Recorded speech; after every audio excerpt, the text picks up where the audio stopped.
Assalamualaikum warahmatullahi wabarakatuh. Alhamdulillah, wassalatu wassalamu ala rasulillah.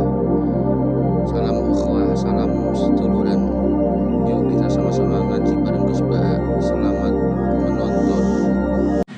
Karena rata-rata santri itu miskin, nah dikancani kiai kan seneng gitu. Tapi problemnya kiai yang miskin itu ya nggak bisa nolong santri karena dia sendiri apa? Miskin. Makanya dulu Imam Syafi'i itu pengagum orang miskin. Setelah ngaji Imam Malik tanya, ya Imam Malik, orang yang sealim jenengan itu siapa? Jawabnya Imam Malik lucu. Dulu Abu Hanifah, sekarang orangnya sudah meninggal ya. Ilmunya dititipkan atau diwaris oleh Muhammad bin Hasan Asy-Syaibani. Akhirnya Imam Syafi'i dibiayai Imam Malik ke Irak. Imam Syafi'i miskin, bisanya ke sana dibiayai Imam Malik. Itu seperti Abu Ya Said Muhammad masyhur, ini murid beliau. Kalau ada santri boyong kan mesti apa? Disangoni. Disangoni. Ketika datang ke Irak, Muhammad bin Hasan Asy-Syaibani itu nata uang, nata emas itu di ruang tamu. Jadi ngitung uang itu di ruang tamu. Miliatan. Ini kaget, ini kiai kok kedonyan kata Imam Syafi'i gitu. Tapi apa kata Muhammad bin Hasan Asy-Syaibani? Anda kagum ini, Anda kaget ini. Kalau kamu menyoal orang soleh kaya, ini tak kasihkan orang-orang fasik, biar dipakai judi, dipakai selingkuh, dipakai maksiat. Jangan-jangan, harta ini harus tetap di orang soleh. Kalau ke orang fasik, bahaya. Berarti kiai boleh kaya, boleh-boleh.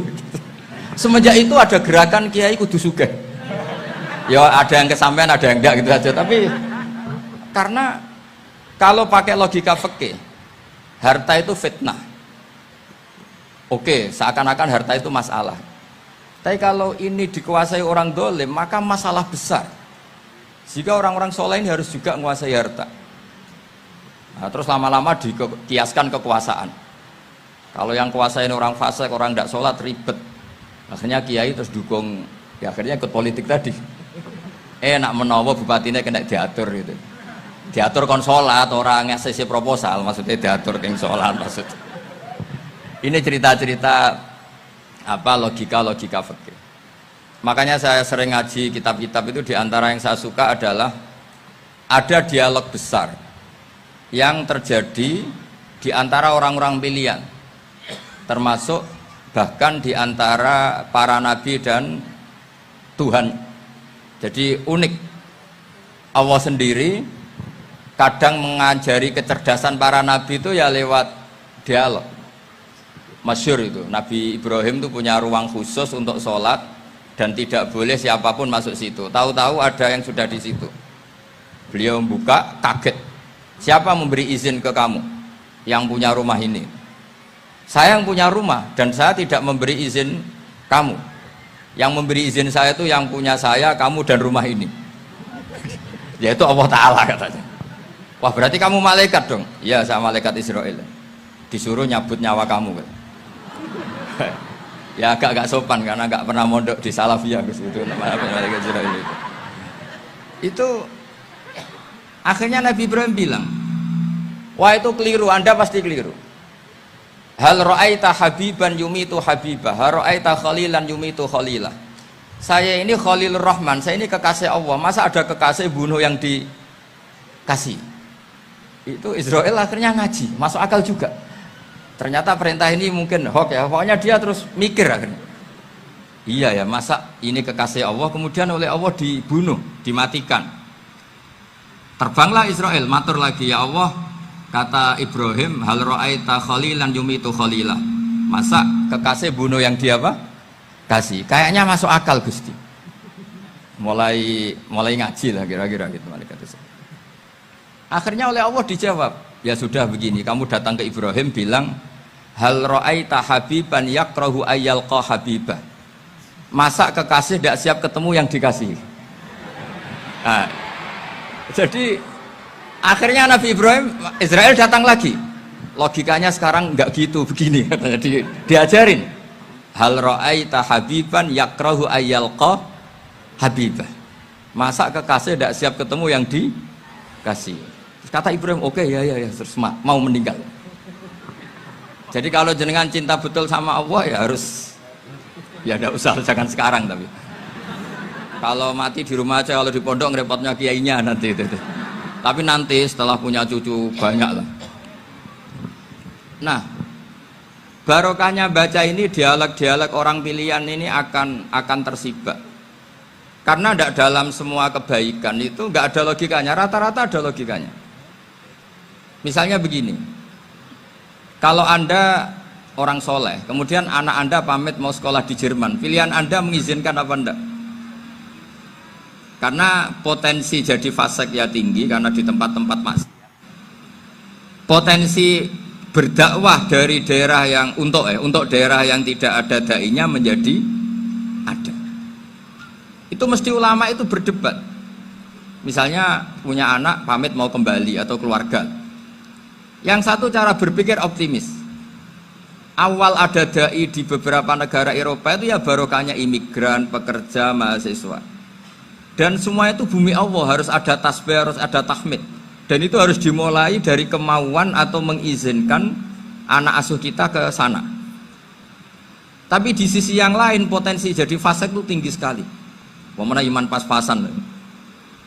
Nah hal-hal seperti ini itu pasti jadi perdebatan.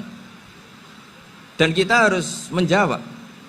Dan tadi kayaknya di semua Basul Masail Pondok Salafiyah jawabnya pede semua, nggak ada ragu, nggak ada khilaf. Baguslah kalau pede. Meskipun nanti mungkin ada ulama lain yang cara berpikir apa? Berbeda. Sehingga ini saya cerita ya. Sehingga di kitab-kitab fikih, misalnya saya kok hidup di Bali sudah punya komunitas ngaji. Itu kok saya pindah ke Sukorejo sini. Banyak ulama yang mengatakan haram. Karena membiarkan bumi Allah yang sudah pernah ada orang yang sujud kemudian ditinggalkan kosong dan kemudian dikuasai orang yang tidak sujud. Jadi dianggap itu pembiaran.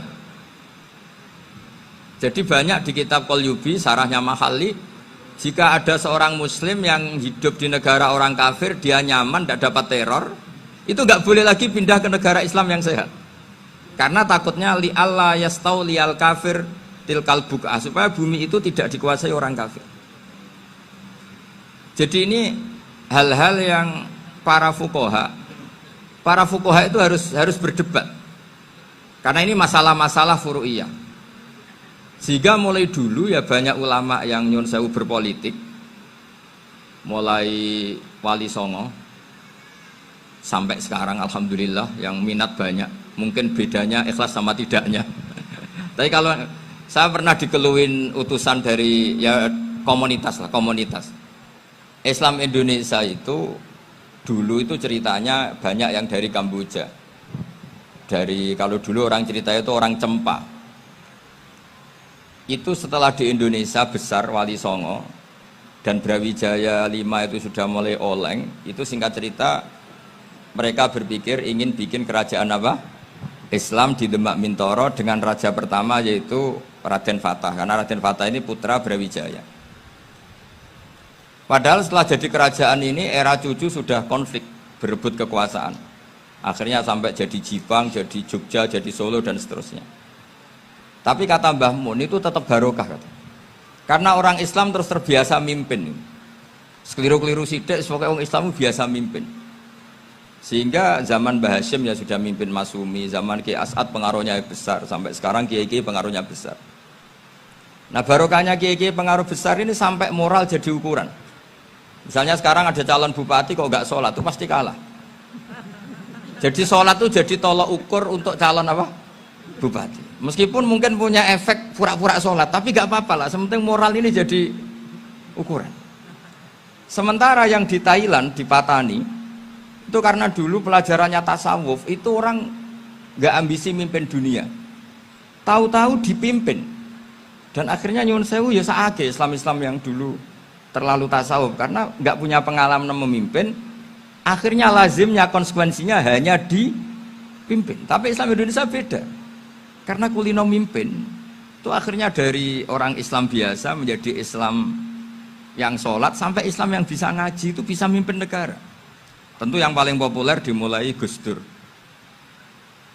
Jadi ini sesuatu yang barokahnya istihad para kiai. Sementing Islam kulino mimpin. Jika di Indonesia itu barokahnya itu kebaikan itu jadi tolok ukur. Ada orang kok terkenal koruptor atau terkenal nyuwun sewu selingkuh atau terkenal apa itu pasti tidak jadi. Karena moral itu menjadi tolok ukur. Dan itu adalah politik para kiai. Jadi ini saya cerita dan itu negara juga akhirnya untung karena seleksi agama sama negara itu sama-sama kiai ya bilang negara harus dipimpin orang soleh, negara